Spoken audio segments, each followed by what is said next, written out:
5, 4, 3, 2, 1, 0.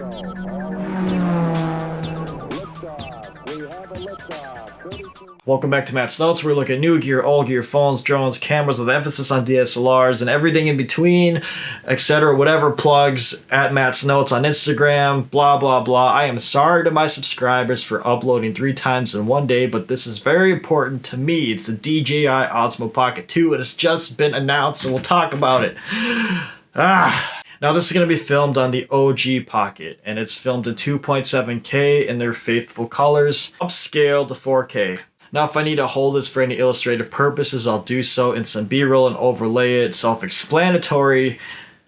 I do love the DJI Osmo Pocket. I think it's a fantastic choice for vloggers, social media influencers, backpackers, or anyone who just wants to travel light, leave their giant gimbal at home, and still get some nice B-roll. I'll be cutting this video into 2 parts. First part is what we know the DJI Osmo Pocket 2 will have, and what I wish it'd have. And to me, it looks like they've upgraded on a lot of the problems that I had with the original device. So first off, what to expect? The same old 4K, 2.7K, 60 frames per second modes, HDR modes, motion lapses, hyperlapses. A lot of those things are going to carry over into the Mark II. But here's where things get interesting. The new Pocket 2 is going to have a 1/2 inch sensor, which is an upgrade from the original 1/2 inch sensor used in the Osmo OG.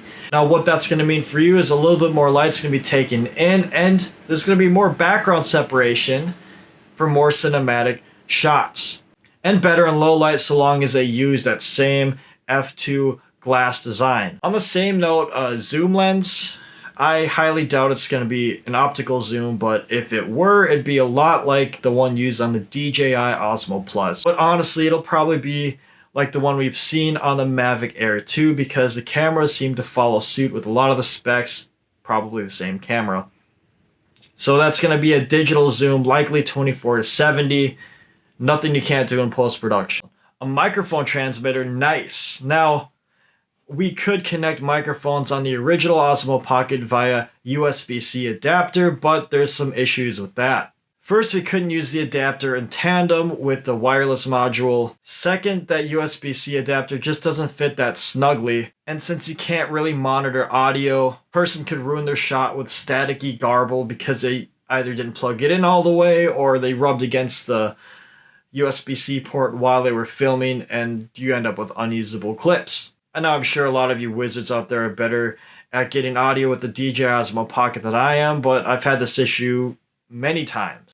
So the Pro version of the Pocket 2 should come with that wireless mic and a host of other vlogging and filming gear to get you ready right out of the box to film. Now I'm really liking that they consolidated what the Mark I can do and put it all in body for the Mark II. Now, having said that, let me segue into what I'm wishing the Mark II would have. Built-in Wi-Fi or Bluetooth options, I'm sure it'll have this. It's been done in the knockoff versions of the original Pocket, so why can't it be done now? This one I highly doubt it's any different, but the compression that DJI uses just kind of sucks, especially in 4K.